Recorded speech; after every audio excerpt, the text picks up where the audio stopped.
Þá var það 7. liður umhverfis- og orkustofnun á Akureyri og ég ætla að biðja bæjarfulltrúa Sunnu Hlín að taka við stjórnarfundinum.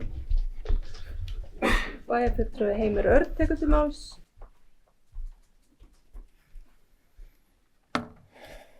Forseti, aðrir bæjarfulltrúar, það ekki oft sem við getum farið hér upp og fagnað því að hér sé að koma störf frá ríkinu og það að höfuðstofur umhverfis- og orkustofnunar verða hér á Akureyri eftir áramót held ég aðeins stærra mál en fólk hefur gert sér grein fyrir. Ég mætti á opnunar hátíðina og þar var nýr forstjóri kynntur sem var afskaplega flottur og hvað að segja, bara spenntur maður að koma hérna fyrir norðan og ég að vonast til þess að þetta muni skapa mjög mörg störf hérna á Norðurlandi í framtíðinni og ég svo sannarlega vona að þetta muni gerast oftar hér fyrir norðan og jafnvel fyrir austan og vestan og ég veitir ekki af. Ég ætla að lesa hér bókun að bæjarstjórn fagnar ákvörðun umhverfis- og orku- og loftslagsráðherra með höfuðstofar nýrrar umhverfis- og orkustofnunar verið staðsettur á Akureyri en ákvörðun felur í sér mikil tækifæri ekki aðeins fyrir íbúa Norðurlands heldur einnig fyrir landsbyggðina alla, íslenskt samfélag og það að þekkingarstofnunar festi rætur landsbyggðinni er rétt og mikilvægt skref sem stuðlar að öflugri byggðaþróun. Það er sérstök ástæða fyrir okkur Norðlendinga að gleðast enda eru þetta stór tíðindi fyrir okkur all. Bæjarfulltrúi Heimir Örn hefur lokið máli sinni og færi ég forseta bæjarstjórnar aftur stjórnina. Já, takk fyrir. Orðið er laust. Það er bæjarfulltrúi Gunnar Már, svo vel.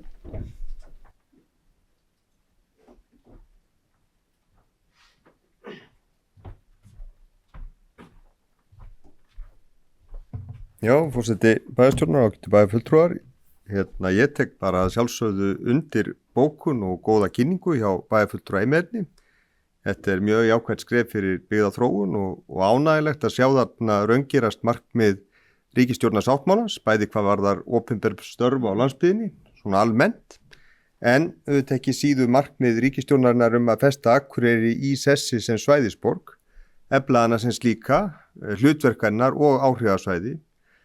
Og að efla áhrifasvæði Akureyrar, það felst auðvitað að sjálfsögðu í fleiri hlutum, það felst í því að efla samgöngur og innviði, þannig að svo sértæka þjónusta sem hér er veitt, að hún sé aðgengileg öllum í landslutanum og að þéttbýli staðinir hér, að þeir vaxi saman sem eins konar mótvægi við höfuðborgarsvæði sem hefur verið sterkur segull hingað til í allri byggðaþróun á Íslandi.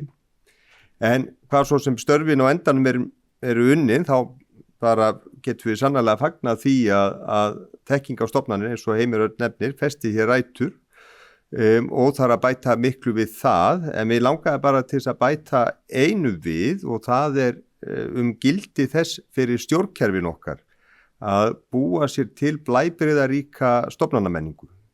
Ég trúi því einlægt og eindregið að það sé eftirsóknarvert í sjálfu sér fyrir hið opinbera að sækja þekkingu og reynslu sem víðast og að fjölbreytileiki mannauðsins að hann styðji við árangur og framfarir, ekki bara þegar kemur að byggðaþróun sem slíkri, heldur mun slík nálgun bera ávöxt í öllum þeim góðu verkefnum sem opinbera stofnanir leiða.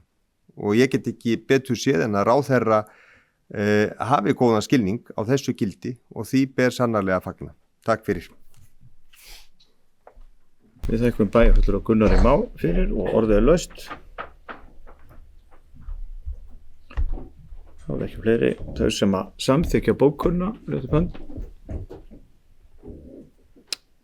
Það eru allir 11.